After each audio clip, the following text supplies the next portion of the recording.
Достар, бүгін мен жалпы өзімнің рубрикамды дегенде бұл жалпы менің планирование жағынан бірінші видеом. Жалпы көптеген дегенде бір адам де осы тақырыпты кейін мені сұраған еді, планированиені қалай жасайсың осы 4 пәнмен дейді де. Ол туралы мен жалпы өзімнің жеке осы видео арнаймын деп шештім. Ешке жаздыңдар өздерінің сұрақтарым болса, осыған жауап беруге тырысамын. Бәрін түсіну и всех уважаю, достар. Жалпы сразу айтайын, мен идеальный адам емеспін. Ана видеоларды күшті көрінсем де көрініп тұрған шығар так идеальный емес екен. Но бірақ та менің өзімнің шартым и жалпы принциптерім бар, ұстанатын. Мысалы, пландаймын. Ойланып кетсем де, жалпы пландаймын дегенде өзімнің күндікті рутинам бар. Мысалы, мен каждый день бір затты жасай беретінмін. Мысалы, бір зат дегенде сау оқимын, тұрам ерте, соған байланысты сөйтіп кетемін. Қолайсыз жағдайларға байланысты локацияны ауыстырдым, достар. Біріншіден мен жалпы шағын жоспарымды айтып берейін, аптасына қалай өткізетінін. Көп адам сұрайды. Жалпы воскресенье күні мен видео қарап тастаймын. Именно бәрін емес, MC-дің видеосын қарап тастаймын. Оған байланысты конспект жазып тастаймын.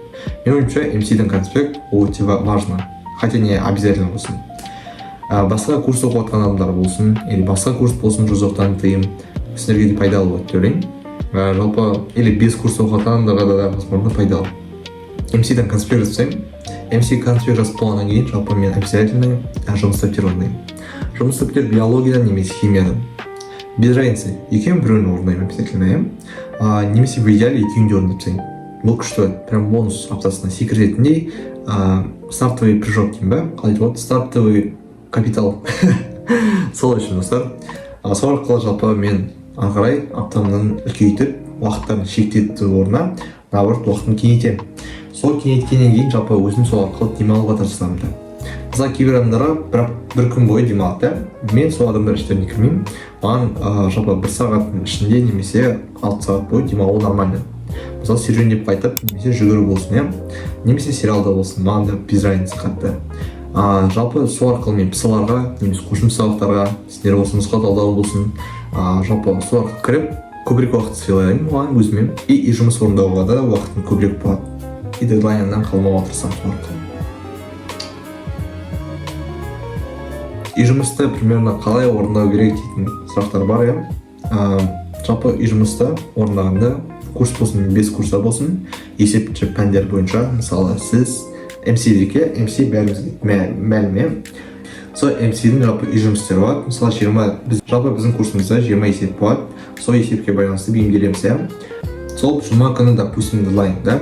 Дедлайн сол 20 есепті орындауын жүреміз. Кейбір адамда сразу жұма күні сол дедлайнға 1 сағат қалғанда бәрі есепті өзін күйзеліске түсіріп, өзін шаршап, сол бәрі есепті орындайды. Бірақ та сіздерге бір лайфхак айтайын. Жалпы осының бәрін айтады ғой, успешный адамдар. Жалпы сіздің жоспарыңыздағы зат 3 күн ішінде орындалса, 3 күн ішінде мысалы орындалатын болса, одан асса, оны уже бөлуіміз керекпіз. Сол арқылы біз мысалы сол жұма күні болатын затты, именно біздің случайда бұл жұмыс, оны тезірек жасауға, немесе оны бір сөзбен күйзеліссіз орындап тастауға. Мысалы айтсақ, воскресенье күні мен бастап конспект жазып, оны тастауға.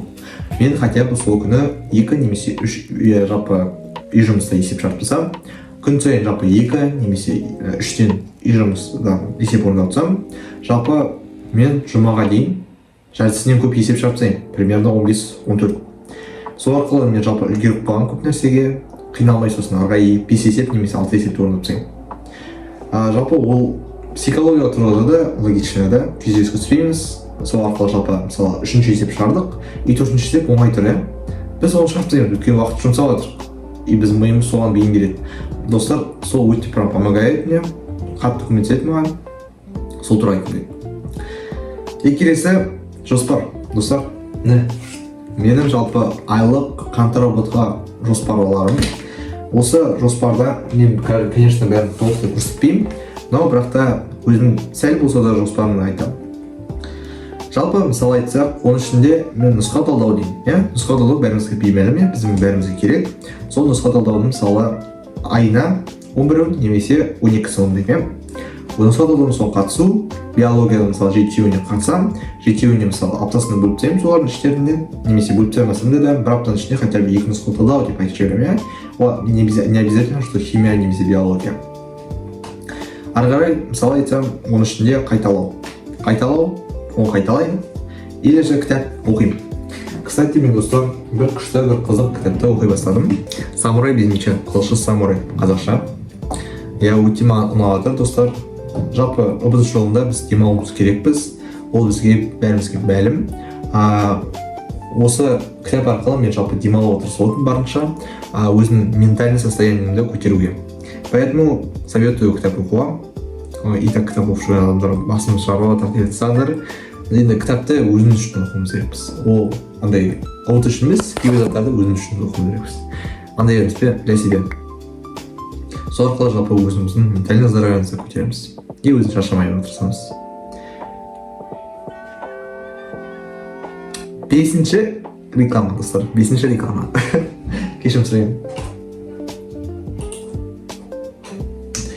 Жалпы сол, сосын ары қарай жоспар қаңтарға сөйтіп қойып тастаймыз.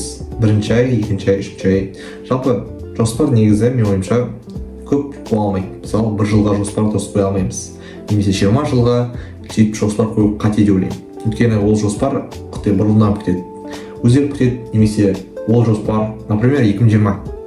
Мысалы, жоспарлап қойсын да, жылына күшті етіп жоспарлап қойсын, 2020-да ковид басталды. Соған байланысты біз білмейміз. Аллаға тек мәлім бәрі осы, біледі ол тек Алла.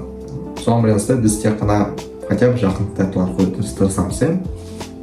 Мен айтып отқан жоқпын, что типа вообще думал жоспарлама, сол жылдың ішінде мысалы өмір бақи бір жоспар жаса.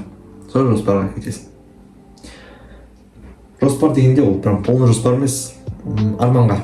Сол арманға байланысты жоспарлармен сол жол ашылады.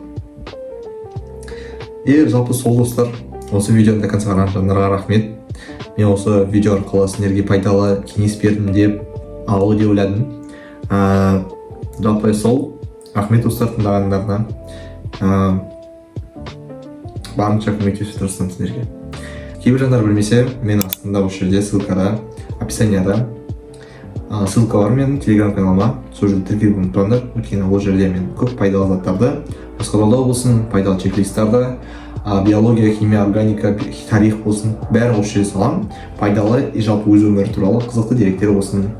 Сол жерде алып тұрады. Кіріңдер достар, жақында органикада марафон болады. Соны максимал түрде ең мықты марафон болып отырсам. Соңында мен сіздерге мотивация сөзі қайтарғым келеді. Әрбір адам құлайды, бірақ әрбір адамның тұруға күш жетпейді. Сондықтан достар, біз де құлаймыз, сен де құлайсың, Стив Джобс да құлайды, Байден баласы да құлайды. Бірақ та олардың бір айырмашылығы, біз жалпы одан сабақ алуымыз керекпіз. Әрбір құлаудан, күйзелістен біз жалпы өзіміздің сабақ алып, соған қайтарылмайтындай бір жоспарлау құруымыз керекпіз. Бұның өмірдің өзі жоспар, достар. Сен просто келмедің дүниеге. Осы дүниеге сен жоспармен, бір мақсатпен, айқын бір көрініспен келгеннен. Құттай болсын осы дүниеде кірпіш салуға. Поэтому достар, күйзеліске түспеуге тырысыңдар, күйзеліске түссеңдер, соған сабақ алып тырысыңдар. Сау болыңдар.